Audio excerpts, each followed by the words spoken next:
Hi, I'm Weston. I love talking about the Astros, and I'm here to talk about Game 32, the second game of today's doubleheader, where the Astros win 5-0 over the Minnesota Twins, and the Houston Astros have a 10-game winning streak. That is the 5th shutout, by the way, for our pitching staff during this 10-game winning streak, and, I mean, during it, everything's been going well.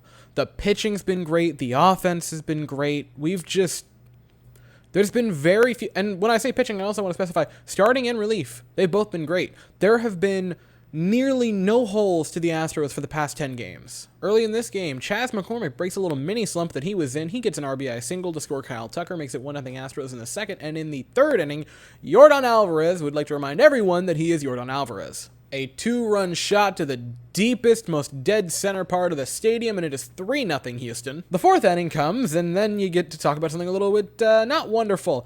Jeremy Pena, little blooper on the infield, beats it out, bad throw from the pitcher. Jeremy Pena, a smart baseball player, goes, I'm going to take an extra 90 feet and get in scoring position, and he tweaks his knee. It is currently day-to-day with knee discomfort, so hopefully it is not a bad thing, but that is, that's a player you really don't want to see have a knee injury. Especially because so much of Jeremy Pena's value to the team is defensively, and it's not one of those things. He's been good offensively, I'm not saying that by any means, but he really shines defensively, and seeing him in just a DH role for a few days would not be ideal. Hopefully it is a very, very minor thing, and he's back on the defensive side of the ball next few days. But that single in error would score a run to make it 4-0 Houston in the fourth, and then silence on both sides, nothing until the ninth inning where Yordan Alvarez homers his 10th of the year and our 10th consecutive victory, and the Astros win it 5-0. So the offense overall was pretty quiet except for a few hitters. Yordan Alvarez, 3 for 5, 3 RBIs, a pair of runs scored. Kyle Tucker would have one of those runs scored as well, and Jeremy Pena would go 3 for 3 in his shortened day, which is a bummer that it was shortened, but 3 for 3. He was great. Him and Yordan just raked. The rest of the team did enough to get by. However, it really wouldn't need all that much because the pitching staff was nearly perfect. 9 innings of shutout baseball with only 2 walks allowed, and you can afford to go 3 for 13 with runners in scoring position as an offense. Luis Garcia continues the train of Astros starting pitching to just roll like a tank. 5 innings, no runs, pair of walks given up, but 9 strikeouts, once again tying his career high. He's looked great. This was another really solid start. Gave him quite a few hits, but there were none that felt bad hit, if that makes any sense. They just felt like bloopers. I was not too concerned with that. Seth Martinez would come in, and he would look good in his outing for the afternoon. Inning in 2/3. No walks, no runs, 3 strikeouts, not too shabby. Blake Taylor would come in, who continues to dazzle again this season.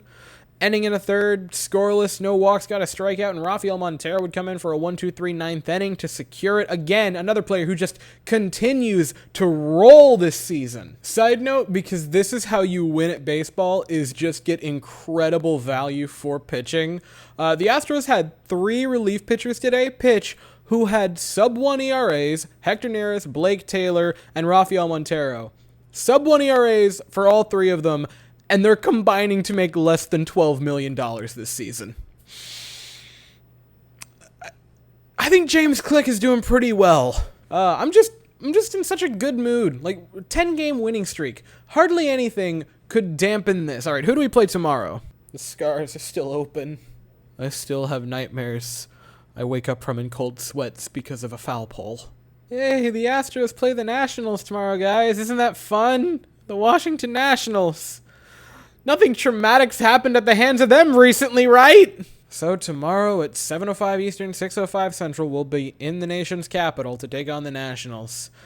They will send Yosiel Gray to the mound, and we'll send Framber Valdez. And nothing will make up for it, but in the first meeting since the event, maybe go make it 11, 12, and 13 in a row, eh? That is all I have to say for the evening, so thank you all so very much for watching. I hope you all have an absolutely fantastic day, and as always, go Astros.